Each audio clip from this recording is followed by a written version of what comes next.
Good morning friends. Har Har Mahadev. మా ప్రయాణానికి స్వాగతం, సుస్వాగతం. హిమాలయాలు అంటేనే ఒక విధమైన మనసు పులకరిస్తుంది.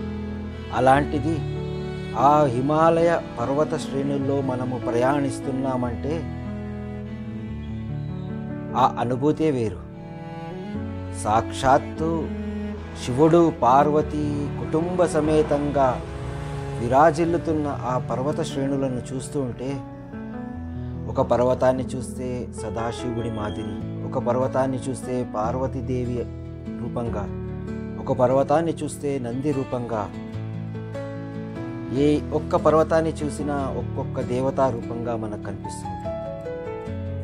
ఏదైతే మన పురాణాల్లో 33 కోట్ల దేవతలు అయితే ఉన్నారో, అదేవిధంగా ఏ పర్వతాన్ని చూసినా ఒక్కొక్క దేవుని రూపం మనకు కనిపిస్తుంది. ఫ్రెండ్స్, ఈ దారుల్లో మనకు చాలా క్లిష్టమైన దారులు ఉన్నాయి. ఒకవైపు నదీ ప్రవాహాలు, మరొక వైపు పర్వత శ్రేణులు, మధ్యలో మనం వెళ్ళటము. అదేవిధంగా ఏ శబ్దాన్ని విన్నా మనకు ఓంకారమే, ఎటూ చూసినా మనకు శివమయమే. ఆ శివుడే మనని పిలుస్తున్నట్టుగా ఒక లోపల నుంచి ఒక అనుభూతి కలుగుతుంది.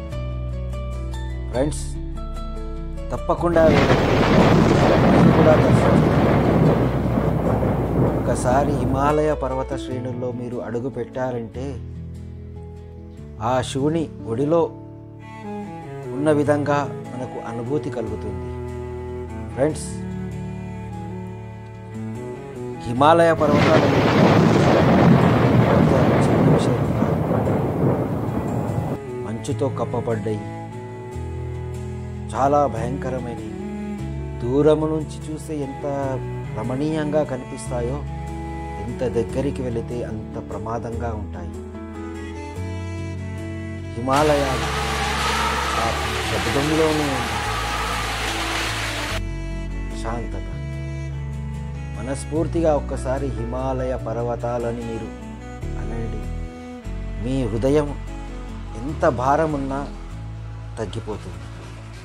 ఫ్రెండ్స్, పదండి, వెళ్దాము, హిమాలయ పర్వతాలను వీక్షిద్దాము, ఆ శివుని అనుగ్రహాన్ని పొందుదాం. శివ శివ శివ ఒకటే శబ్దం.